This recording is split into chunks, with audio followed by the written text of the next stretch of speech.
To be going to. We use this structure to talk about future events that have been decided, planned, and possibly arranged. This means that this is not an impulsive decision. It's not something that has been decided at the moment of speaking, for example. When we say that we are going to do something, it shows that we have previously thought about it and reached a decision. In this way, it represents an intention.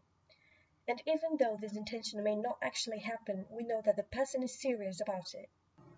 And since it starts with the verb to be, it's important to remember that we must conjugate this verb accordingly. For example, what are your plans for the summer? My friends and I are going to spend a week at the beach. We have just rented a house, in fact, and we can't wait to go. Here, in this example, we see that the trip to the beach is not just an idea, but a real plan. The people involved in it have made plans that include serious steps, such as renting a house. Number 1. The affirmative. I am going to travel. You are going to travel. He, she, it is going to travel. We are going to travel. You are going to travel. They are going to travel. Number 2. The negative. I'm not going to travel. You are not going to travel.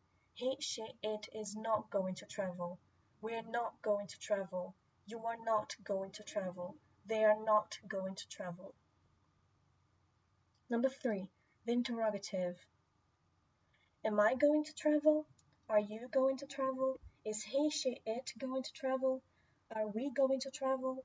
Are you going to travel? Are they going to travel? Number 4. The negative interrogative. Aren't I going to travel? Aren't you going to travel? Isn't he, she, it going to travel? Aren't we going to travel? Aren't you going to travel? Aren't they going to travel?